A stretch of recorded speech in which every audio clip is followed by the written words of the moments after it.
The person we've got next is Mr. Abe Agiole, who is the former Commissioner of Police in Kaduna State. But before then, he was the former commandant of the Police Mobile Training School. He was there for 7 years. He spent a total of 23 years out of 35 in the Police Mobile Force. He was a commander, Mopol 1, Kaduna, Mopol 18, Owerri. A unit commander for Mopol 15, Ilorin. He was DC Operations, Anambra, DC, CID, PH, and FCT. So he's one who should know about some of the things we are about to talk about. Good morning, Mr. Agiole, and thank you for joining us today on the program. So now back here in the country, they're talking about allowing the police to use heavy artillery to carry out their functions, I guess particularly as it has to do with insurgency. Now, how much of a solution can that be to address the immediate concerns about security here? Chamberlain, thank you so much. I listened to the news too, and I think I will have a kind of different view from that opinion of using heavy artillery by the police force. The police mobile force have operated before. The problem we have is not the issue of artillery. It's the issue of light armored weapons that police could use in these operations. We have had issues like this before. We have had Matisina issues. The then police mobile force was well equipped with police weapons. So I don't think this, because when you get these artilleries, when are you going to train these men to get used to it? These are military hardwares. We don't really need them. There are equipments that the police can have, and honestly, when they can effectively use it in the Northeast. Now, since you were in Kaduna, could you tell us, what's your understanding of what is going on at the moment? It's the same issues that have been coming up like the previous ones. I think the issue is that the state, there must be that political will to get these people together. We've gotten them together before, and I think when we actually put in more efforts to get these people, because these people are known, they are within the communities. The attack does not come from anywhere other than the environment in which these things take place. I think when there is the political will to get these people together, I think we should be able to have solutions to this problem. Could there be, just one moment, could there be some underlying reasons, some endemic issues that have not really come to the fore, for which reason these things are happening? That is why the communities have to be brought together, and we find out exactly what the problem is. And I know that if efforts are made, honestly, I think we'll be able to solve this problem. Well, there have been all kinds of efforts. You may have just heard a couple of people talking about some other issues, but then the strategy of government over the years has been using security forces, security operatives, and the rest of them. While you were in Kaduna, what kind of strategies worked, and do you think they can still work now? Yeah, while I was the CP Kaduna, I think we were dealing more with the people. We're trying to buy their mindsets. We're trying to get them together. We try to make them resolve these issues. And we had town hall meetings, and I was reaching out to their youth leaders, the traditional rulers in some of these areas. And I think we were able to pacify a lot of them. And once these incidents are going to occur, we get a prior notice and we try to go in and stop it from happening.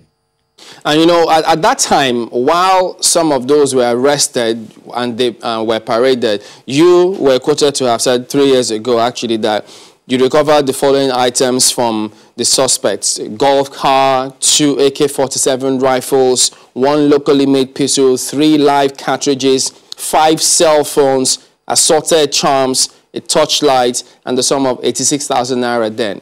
This appears as though this is organized, is it?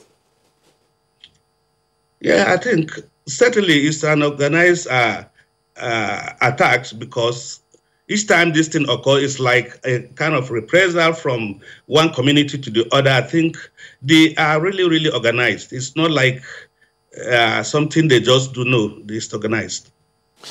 Now, about the request for the police to use heavy artillery to tackle some of these challenges, the many who wonder, do you, from your perspective, having been there for a long while, PMF, the heydays, and lately, are we playing the ostrich here? Can this be the solution? Do we need to take a look at the laws in terms of what the police requires and address it holistically, or will this pass as a short-term measure?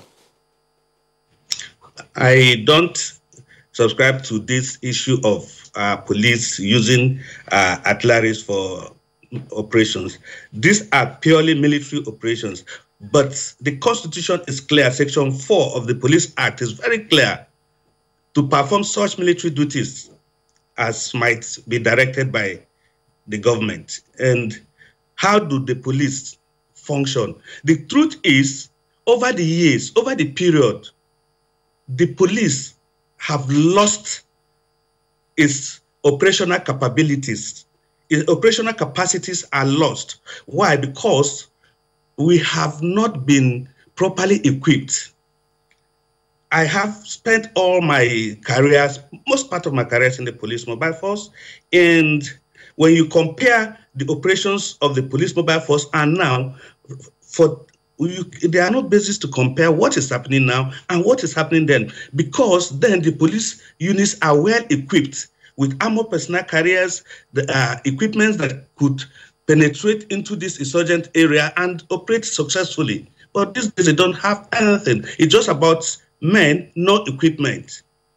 We used to have just 4 units in the police mobile force in each squadron, and they were so effective. Now we have 10 units ineffective. The reason is because they are not properly equipped.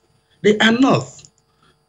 We should not begin to look for fire brigade approach in solving problems. But the real problem is, year after year, yes, go ahead. There are reports that equipment have been bought for the police, state authorities, governors donate certain things to the police. What happens to all of those when they say they are bought and donated to the police? These equipments have wear and tear. And the truth is, I have had the opportunity of listening to the IG's Inspector General of Police making requests to government about funding the police force. And so I think what is on the ground is that the police do not have capacity to operate successfully when it comes to insurgency, because we do not have those equipments that will aid them in executing these missions. They don't have. When was the last time on record that the police was equipped? When was the last time? I cannot remember when these equipments were bought. Armored personnel carriers are not toys. When they are brought in, they can be seen. The police have not been able to have access to these equipments for quite a long time. Well, one other thing that, well, that's for hardware, but one other thing that a number of people have talked about over time is the issue of intelligence gathering or use of intelligence to take on these issues. From your experience and from what you have known, just as you said, you also followed the story. As far as intelligence is concerned, how well are we doing? See, it's like you have a science professor without a lab. You don't expect any meaningful result from the students he's producing. No matter the intelligence you have, how do you action the intelligence? Weapons, equipments. So I think it's not issue of us, the police force, not having the right intelligence, but how effective are they going to operate with this intelligence? They don't have. You know, with the police, if you need security, you must pay for it. It's a very expensive project, and the state must commit resources to equip its police force. For now, I'm sorry to say, for now, our capacity to effectively maintain law and order is diminishing gradually because the training is not there, the welfare is not there. So how do you expect these men to operate? You don't operate from nothing. So, but speaking about intelligence, how does it work? Does the DSS gather intelligence for the police, or does the police get intelligence with the DSS and they share with the military to proceed with the fight against insurgency? What happens? No, I think the honest truth is the synergy between the services when it comes to information sharing is virtually not really encouraging, because we operate in isolation. The SSS operates on their own, retain their information, do not pass it to the police. The military intelligence have theirs, they do not share this information. So you find out that there is no serious synergy between these forces, and you don't expect serious results in issues like this. But this is coming despite the president's directive that the agencies must work together, right? Yeah, executing it is the most important thing. Once there is this mutual mistrust between the services, it's very difficult for you to get them to actually share these informations together, because over the years they've operated differently, and bringing them together will take a lot of efforts, but we're getting there. Well, you've raised another very critical issue there, that of mistrust. Everybody knows that the Constitution is clear on the fact that the police is supposed to play the leading role in internal security, and of course other agencies, other security agencies are supposed to offer support when called upon by the police. How well do you see that playing out over the years? That is what ought to be, but it is not what it is. What ought to be is different from what it is.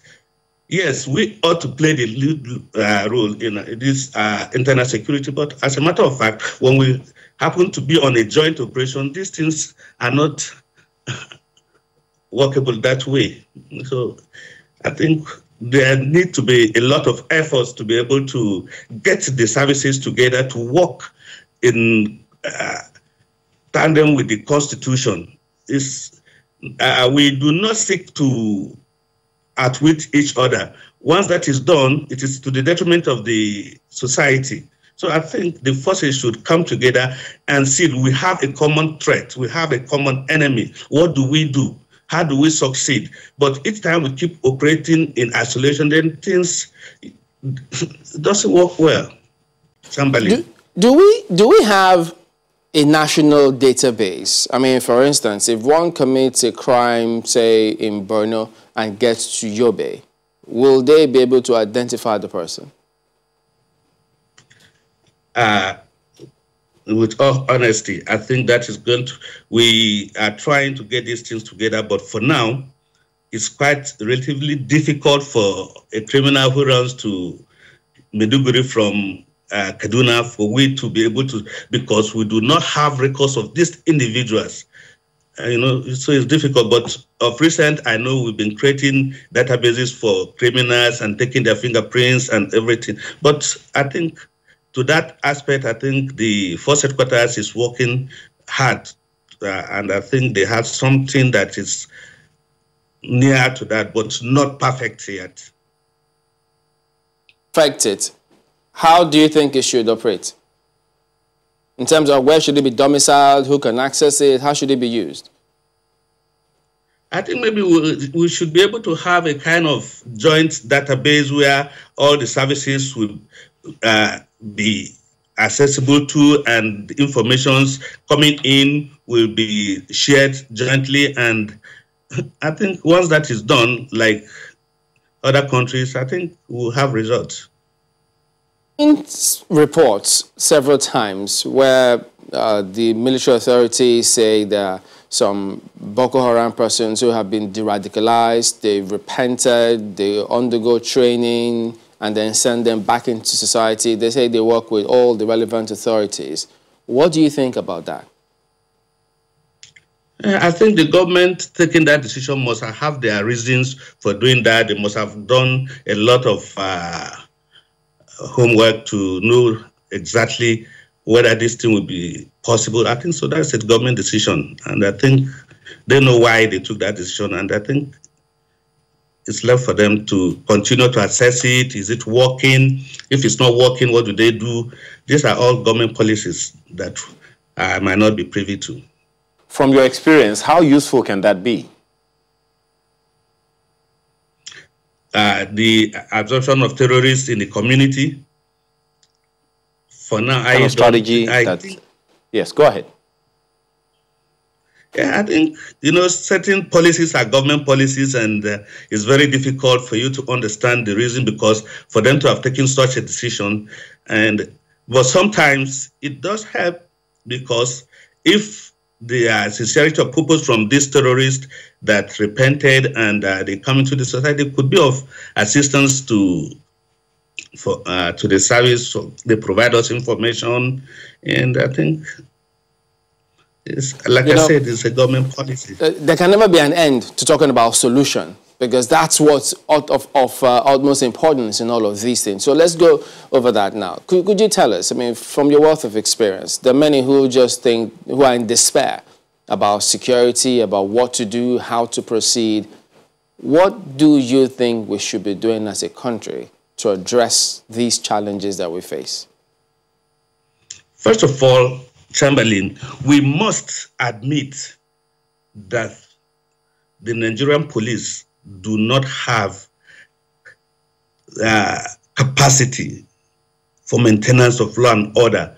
And this has taken place over the years. What we are doing, trying to manage crime, and it's not helping out. One, for you to get an effective and efficient police, you must equip them. You must train them.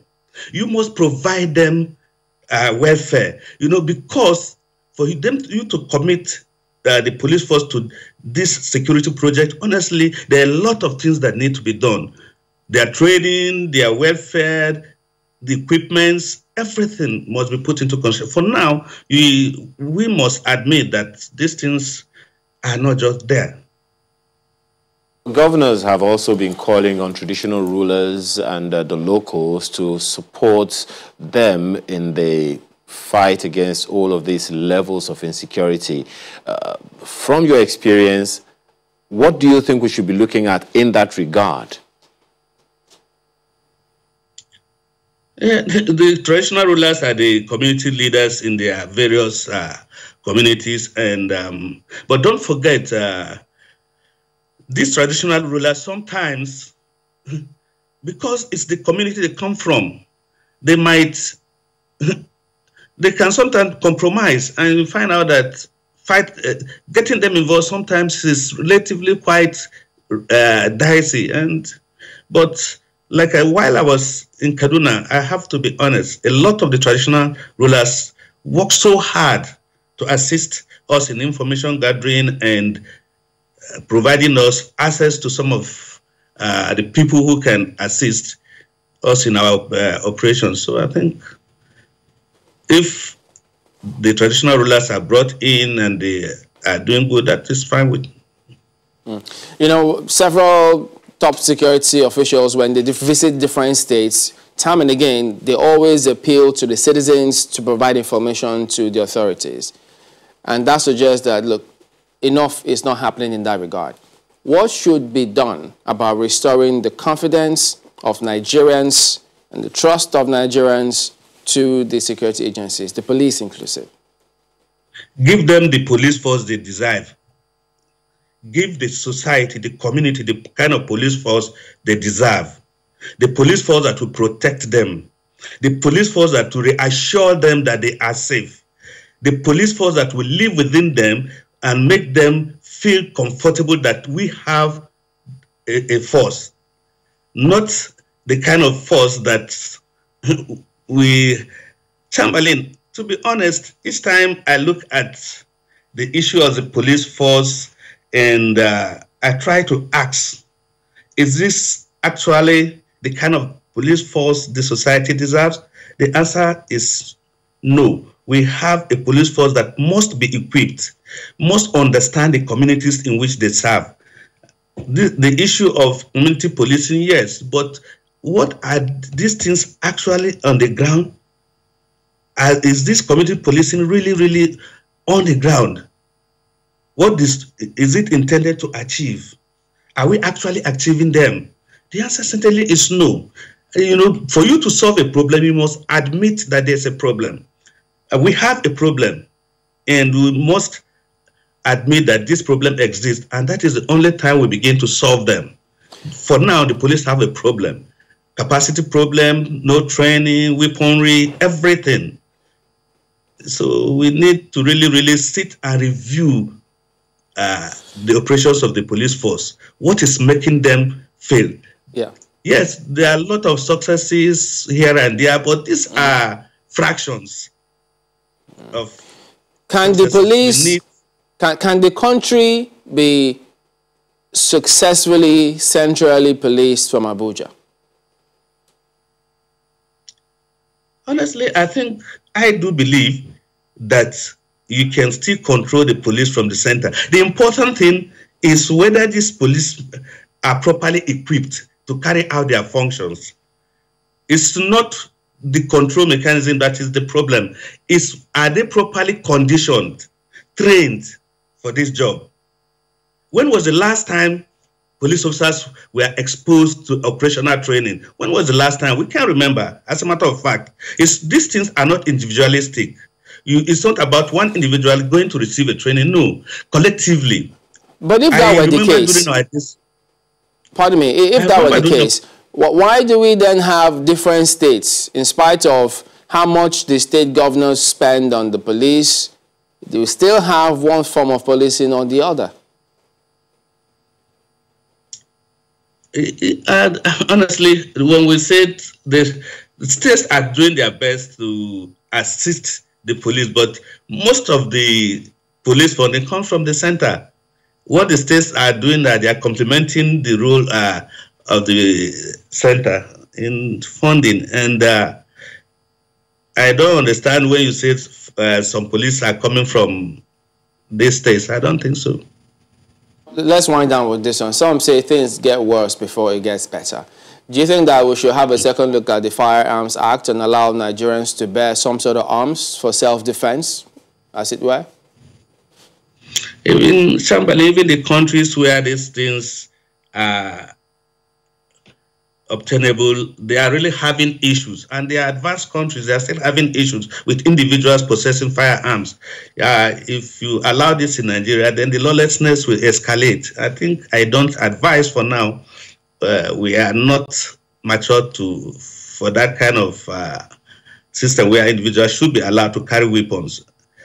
The important thing is for us to build the capacity of our police force to be able to respond to events like this, issues like this. We have the police force we have in Nigeria, Chamberlain.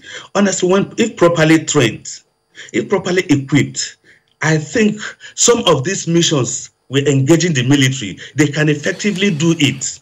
All right then. We do thank you for talking to us this morning. Very early for you over there, though. Mr. Abe Agiole, former Commissioner of Police in Kaduna State. We will be back in just a moment. Don't go away.